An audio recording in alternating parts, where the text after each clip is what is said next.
Hello friends, मेरा नाम है अरम अंसारी और आप देख रहे हैं आपका अपना यूट्यूब चैनल एग्ज़ाम सिटी। दोस्तों 71 नंबर की क्लास है आज हमारी और ये भी काफ़ी अच्छी क्लास होने वाली है।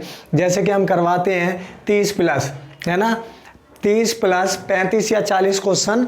30 प्लस का मतलब हमारा होता है 30 से ज़्यादा होते हैं, कम नहीं होते हैं, और सारे क्वेश्चन मोस्ट इम्पोर्टेंट क्वेश्चन होते हैं। तो जो दोस्त हमारे चैनल पे नए हैं, चैनल को सब्सक्राइब कर लेंगे और बेल आइकन को भी ऑन कर लेंगे।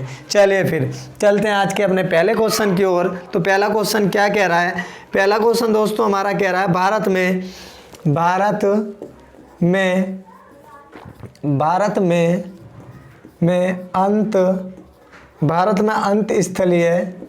अंत स्थलीय जलमार्ग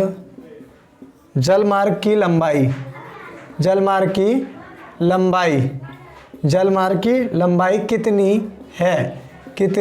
है बताइए भाई, कितनी है? 14,500 किलोमीटर। Okay, 500 kilometre. अब अगला कह रहा भारत का सबसे लंबा राष्ट्रीय जलमार्ग। ये भारत का भूगोल चल रहा है दोस्तों इस क्लास में, है ना। भारत का सबसे, यहाँ लिख देता हूँ, भारत का भूगोल। चलिए, भारत का सबसे लंबा राष्ट्रीय जलमार्ग है, कौन सा है बताइए? कौन सा है? राष्ट्रीय जलमार्ग 1 है, राष्ट्रीय जलमार्ग 1। अब ये अगला कह रहा भाई, अगला कह रहा है राष्ट्रीय जलमार्ग संख्या 1 जोड़ता है, किसको किससे जोड़ता है? इलाहाबाद को हल्दिया से, इलाहाबाद को हल्दिया से। ओके, राष्ट्रीय जलमार्ग संख्या 1 जोड़ता है। अगला कह रहा है भाई, अगला कह रहा है कि ये क्वेश्चन भी ऐसे पूछ लेते हैं जो अभी ये लिखवा रहा हूँ। 2011 की जनगणना के अनुसार भारत का सबसे कम जनसंख्या, भारत का सबसे कम जनसंख्या घनत्व वाला राज्य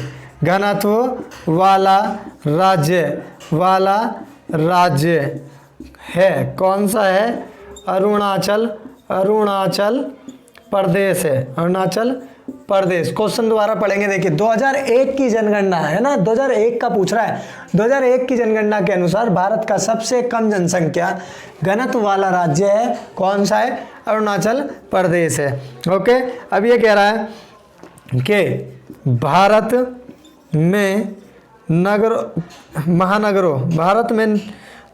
में किसका जनसंख्या घनत्व सबसे कम है? भारत में निम्नलिखित महानगरों में से किसका जनसंख्या घनत्व सबसे कम है? ये छोड़िए, अब ये लिख लेते हैं। भारत में प्रति 1000 पुरुषों पर महिलाओं की संख्या कितनी है? भारत में 2011 की जनगणना के अनुसार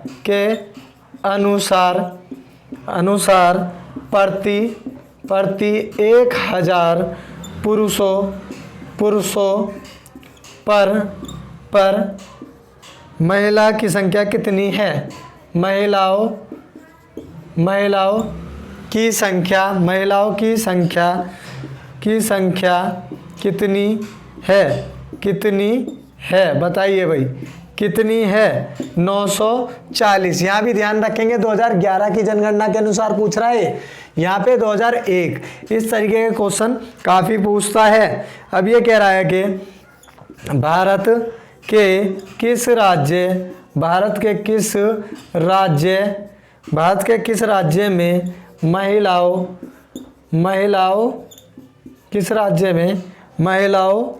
की संख्या पुरुषों से अधिक है?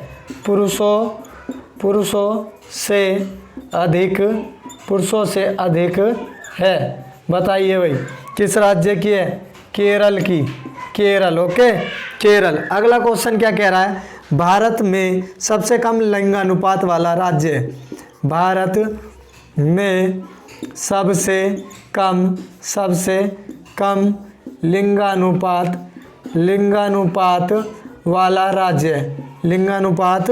वाला राज्य है।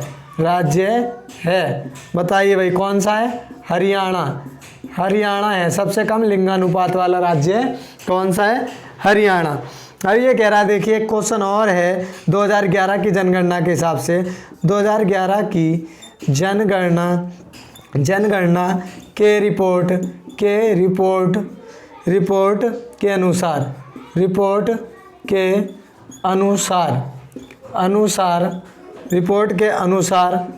किस राज्य में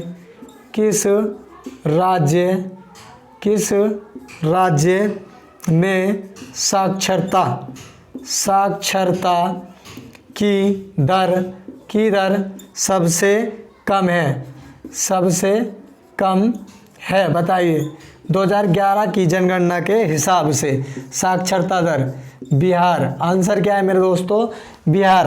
क्वेश्चन दोबारा पढ़ लेंगे कि 2011 की जनगणना की रिपोर्ट के अनुसार किस राज्य में साक्षरता दर सबसे कम है? बिहार में 2011 की जनगणना के हिसाब से। चलिए भाई चैनल को लाइक से सब्सक्राइब कर लेंगे, अच्छे से कमेंट भी करेंगे। ओके दोस्तों, भारत का भूगोल चल रहा है ये, और अच्छे क्वेश्चन लेके आया हूँ। अच्छे क्वेश्चन करवाएंगे, 30+ क्वेश्चन हो जाएंगे, 35 के आसपास क्वेश्चन करवाऊंगा आपके, वो भी छाट के, ऐसे नहीं कि भीड़ बढ़ा के कर देंगे। जो इस टाइम SSC GD में जिस टाइप के क्वेश्चन पूछे जा रहे हैं उसी टाइप के क्वेश्चन आपके करवाएंगे। ओके मेरे दोस्तों, उसी टाइप के क्वेश्चन करवाएंगे। ऐसे कोई क्वेश्चन नहीं करवाया जाएगा जो आपको आए ना, जो आपको समझना है। चलिए अगला क्वेश्चन कह रहा है कि भारत का क्षेत्रफल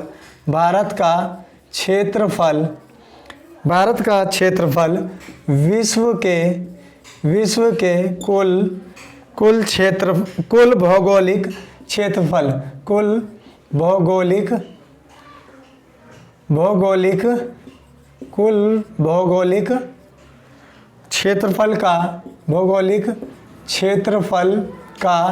क्षेत्रफल का कितना है? बताइए भाई कितना है? आंसर क्या है? 2.4%। क्या कह रहा है कि भारत का क्षेत्रफल विश्व के कुल भौगोलिक क्षेत्रफल का कितना है?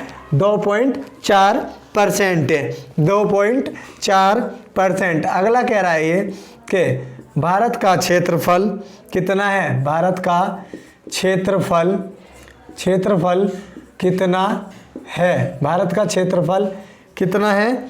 32,87,263 वर्ग किलोमीटर। ओके, किलोमीटर लिख लेंगे। 32,87,263 वर्ग किलोमीटर है भारत का क्षेत्रफल।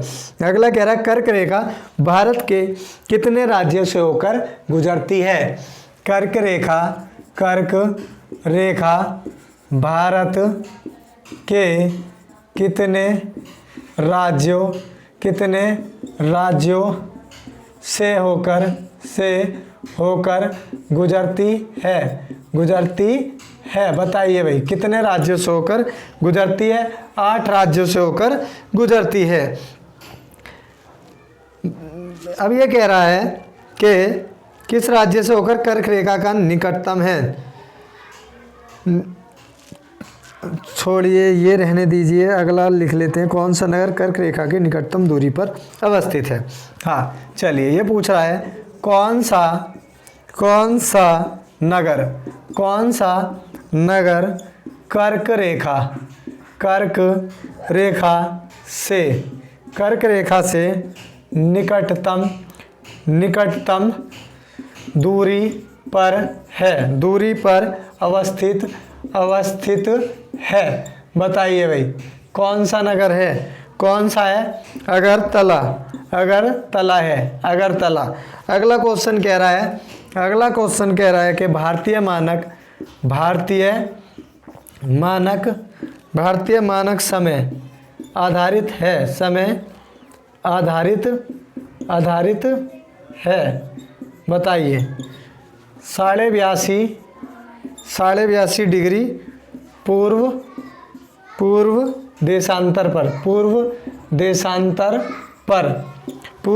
देशांतर पर। अगला कह रहा भाई कि भारत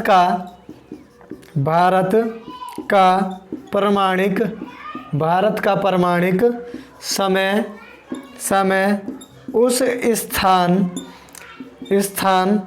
का स्थानीय समय है जो स्थित है। आंसर क्या है? इलाहाबाद के समीप।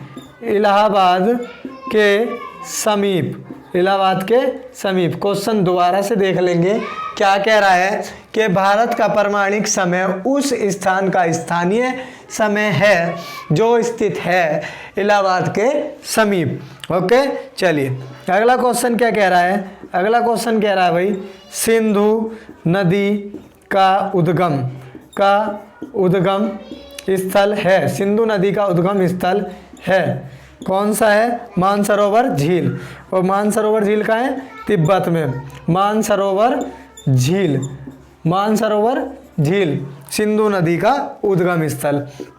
अगला क्वेश्चन कह रहा भाई नर्मदा नदी का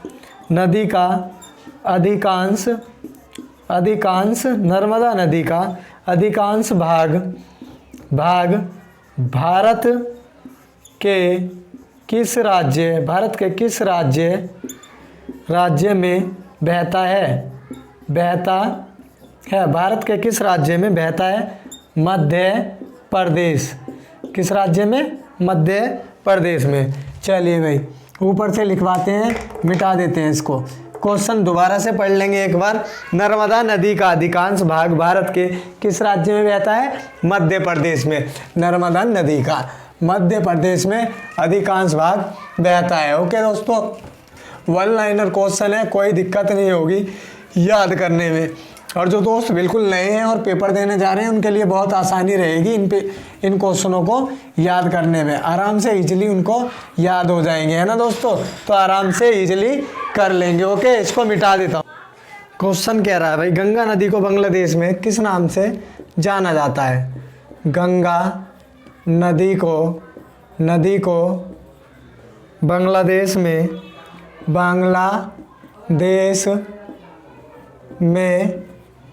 किस नाम से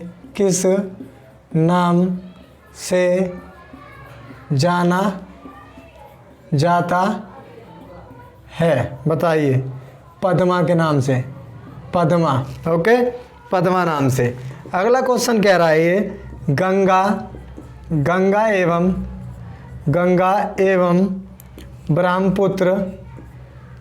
ब्रह्मपुत्र की संयुक्त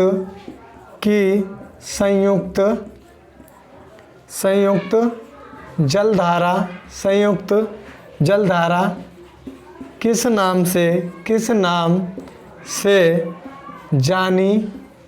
नाम से जानी जाती है? बताइए किस नाम से जानी जाती है? मेघना के नाम से। मेघना। क्या कह रहा है? गंगा एवं ब्रह्मपुत्र की संयुक्त जलधारा किस नाम से जानी जाती है? मेघना के नाम से। मेघना। कह रहे हैं बिहार का शोक किस नदी को कहते हैं? किस नदी को कहते हैं? बिहार का शोक कोसी नदी को कहते हैं। तो क्वेश्चन क्या है? बिहार का शोक किस नदी को कहते हैं? कोसी नदी को। अब अगला कह रहा बंगाल का शोक। बंगाल का शोक किस नदी को कहते हैं? किस नदी को कहते हैं? दामोदर नदी को। ओके दोस्तों, यहाँ भी लिख लो नदी। चलिए अब अगला कह रहा है उड़ीसा का शोक किस नदी को कहते हैं? उड़ीसा का शोक शोक किस नदी को कहते हैं? बताइए। उड़ीसा का ब्राह्मणी नदी को, ब्राह्मणी नदी को, ये उड़ीसा का शोक है। ओके, चलिए अगला क्वेश्चन कह रहा है ये कि भारत में कुल वन एवं वृक्ष आच्छादित क्षेत्र है कितने हैं? 778,229। दोबारा से देख लेंगे क्या कह रहा है। 77,82,29 वर्ग किलोमीटर में। ओके, अगला क्वेश्चन क्या कह रहा है भाई? देश में कुल क्षेत्रफल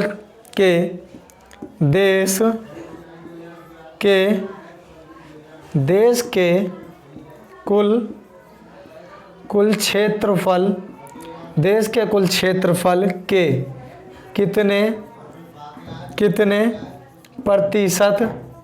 प्रतिशत भूभाग पर वनों का आवरण है? कितने पे? 21.64%।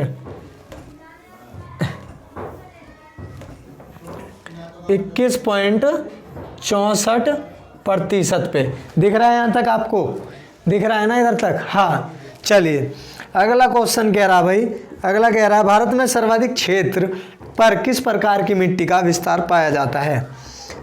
भारत में सर्वाधिक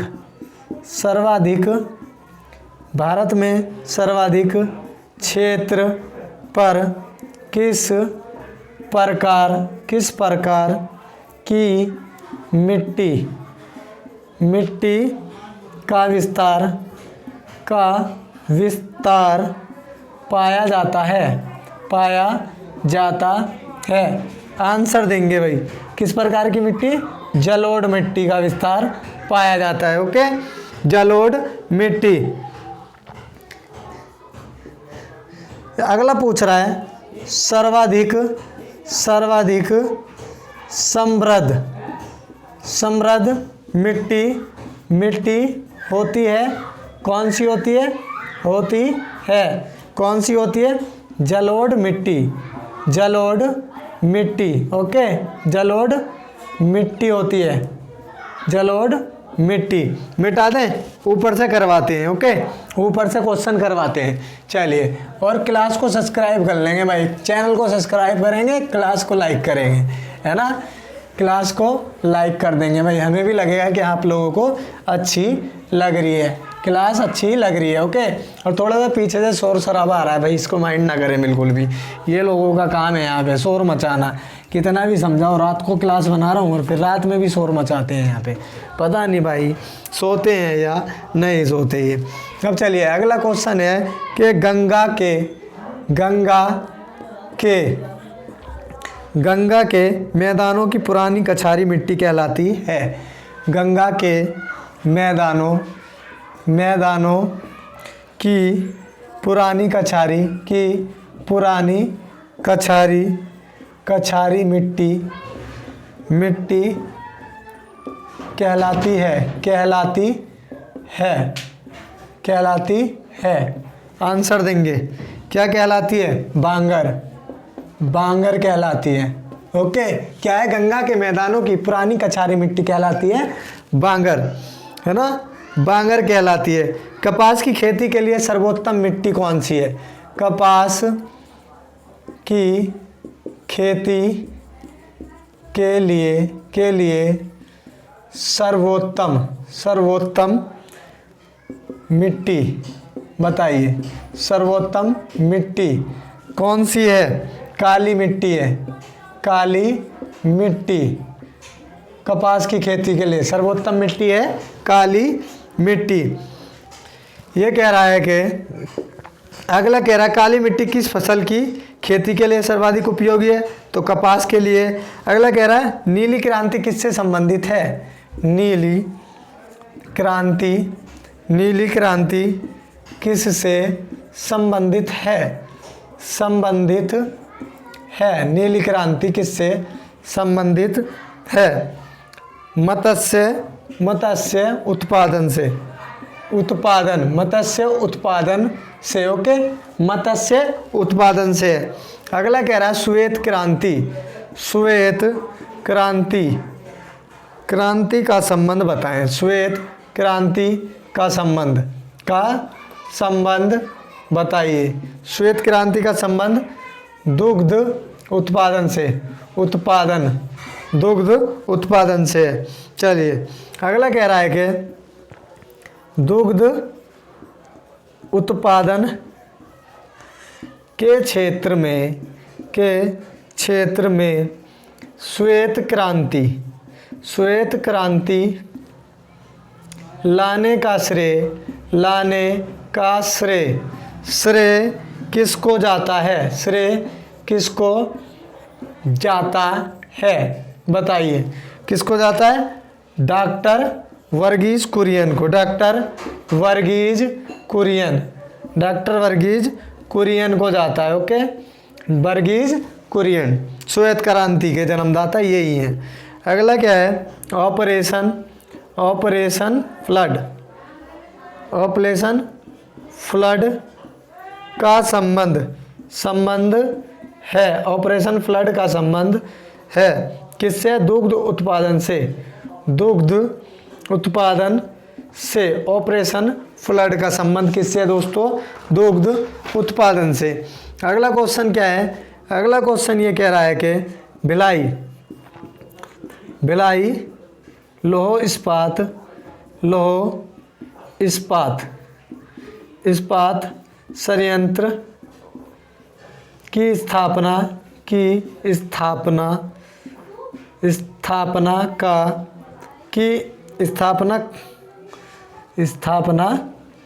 किस देश के सहयोग से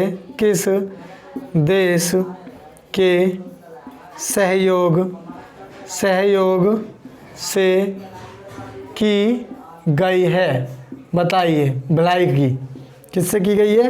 रूस। क्वेश्चन दोबारा से पढ़ लेंगे। भिलाई लोहा इस्पात संयंत्र की स्थापना किस देश के सहयोग से की गई है? रूस के सहयोग से। ओके, रूस के सहयोग से। अगला क्वेश्चन लिख लेंगे कि भारतीय इस्पात प्राधिकरण लिमिटेड शॉर्ट में क्या बोलेंगे? सेल की स्थापना कब की गई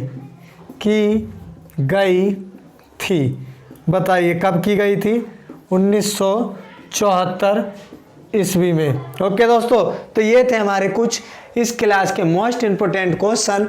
और जिसने भी हमारी 70 नंबर की क्लास नहीं देखी है, डिस्क्रिप्शन में जाके देख लेंगे, लिंक दिया हुआ है, वहाँ पे 70 नंबर की क्लास आपको मिल जाएगी। और दोस्तों क्या है कि एग्ज़ाम सिटी आपका अपना यूट्यूब चैनल है, इसको दोस्तों सपोर्ट करें भाई।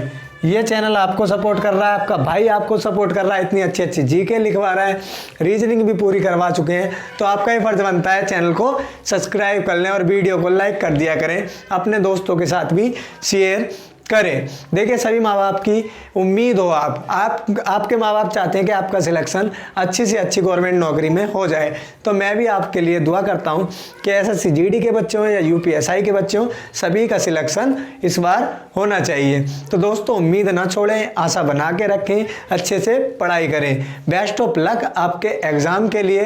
तो याद रखें, अपने भाई को सपोर्ट करें, एग्ज़ाम सिटी को। तो चलिए फिर दोस्तों, अब तक के लिए इतना ही रखते हैं, मिलते हैं अगली वीडियो में। जय हिंद, जय भारत।